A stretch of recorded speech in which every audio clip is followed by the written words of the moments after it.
Abraham Lincoln, जिनका as 52 years था जब वो यूएस के राष्ट्रपति बने थे। उसी तरह केएफसी के जो फाउंडर है उनका उम्र 61 ईयर्स था। उस टाइम उन्होंने केएफसी को स्टार्ट किया था। उसी तरह हैरी पॉटर के जो राइटर है उनका उम्र 31 ईयर्स था, तब उन्होंने हैरी पॉटर की पहली स्क्रिप्ट कंप्लीट की थी। राइट ब्रदर्स, जिन्होंने एरोप्लेन का इन्वेंशन किया, उनमें दो भाई थे, जिनमें से एक भाई का उम्र 32 ईयर्स था और दूसरे भाई का उम्र 36 ईयर्स था। इस तरह कई ऐसे एग्जाम्पल्स हैं। इन सभी में एक कॉमन बात है कि ये अपने लाइफ में सक्सेसफुल हुए और इनके लिए एज सिर्फ एक नंबर था, एज कोई मायने नहीं था।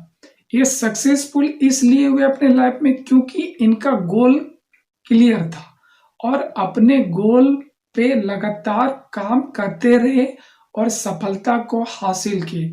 सिर्फ सफल नहीं हुए, दुनिया में इनको हमेशा याद किया जाता है। इस गोल को इन्होंने अचीव किया।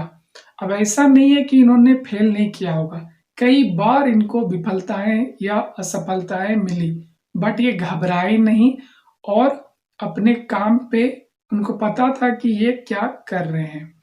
इसी तरह लोगों के मन में बैठ जाता है, आप में बहुत सारे लोगों के मन में, कि हमारा एज हो गया, मैं ये नहीं कर सकता हूँ। तो इनकी जब आप जीवनी पढ़ोगे या इनके बारे में आप जानोगे ना, तो आपको एक एज जो है ना सिर्फ एक नंबर लगेगा।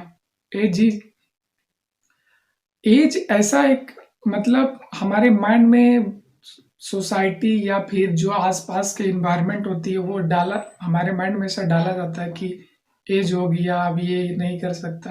तो सीखने के लिए या कुछ करने के लिए लाइफ में कुछ एज की इम्पोर्टेंस उतनी नहीं होती अगर लाइफ में सक्सेसफुल होना है तो। इसलिए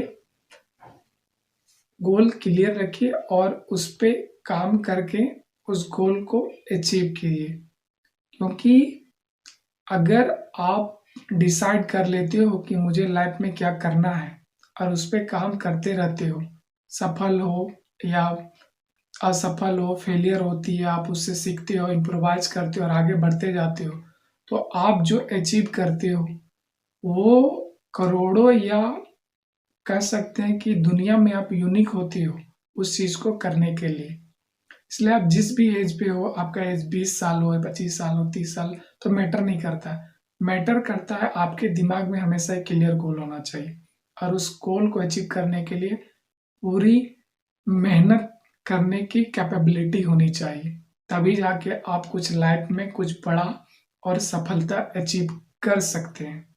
इसलिए एज पे कभी ध्यान मत दीजिए। वो कहते हैं ना कि जब जागो तब सवेरा। इसलिए हमेशा अपने गोल को डिसाइड कीजिए और उस पर काम कीजिए।